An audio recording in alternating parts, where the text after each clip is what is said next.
ലക്ഷക്കണക്കിന് എന്നല്ല കോടിക്കണക്കിന് മുസ്ലിങ്ങൾ ജീവിക്കുന്ന പ്രദേശങ്ങളുടെ ചുറ്റും വളയം നിൽക്കുമ്പോൾ അവരൊന്ന് മൂത്രമൊഴിച്ചാൽ പോലും ഒഴുകിപ്പോകാവുന്ന ഒരു കൊച്ചു രാജ്യം നടത്തുന്ന ക്രൂരവേട്ടകൾക്ക് മുമ്പിൽ ഒരു ജനതയുടെ നിസ്സഹായതയുടെ കണ്ണുനീരുകൾക്ക് പോലും അവഗണന മാത്രമായി തീരുന്ന ഒരു കാലത്തിന്റെ മുമ്പിൽ ചിരിക്കാൻ നമുക്ക് എന്തവകാശം എന്ന ചോദ്യമാണ് ഈ ദിവസം പോലും നമുക്ക് ചോദിക്കാനുള്ളത്.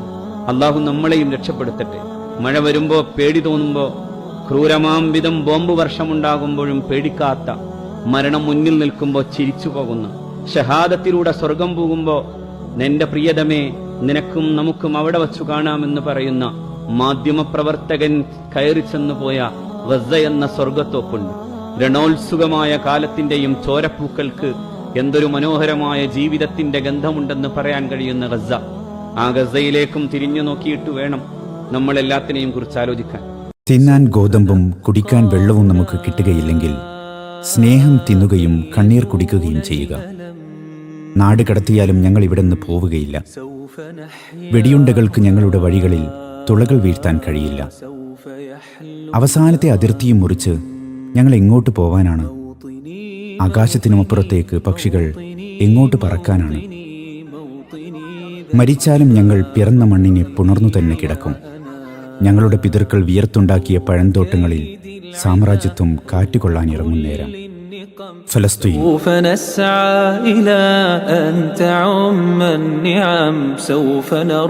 ലോകം കണ്ണു തുറന്ന് കാണേണ്ട മനുഷ്യഹത്യയുടെ യുദ്ധഭൂമി ഫലസ്തീൻ. 56 വർഷമായി തുടരുന്ന അധിനിവേശത്തിന്റെ കൊടും ചതിയുടെ ഇര.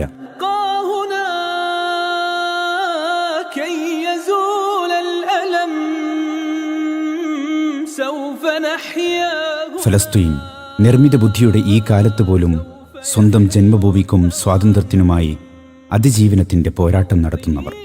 നമുക്കെങ്ങനെ കഴിയും ഈ ജനതയുടെ പോരാട്ടത്തെ കണ്ടില്ലെന്ന് നടിക്കാൻ?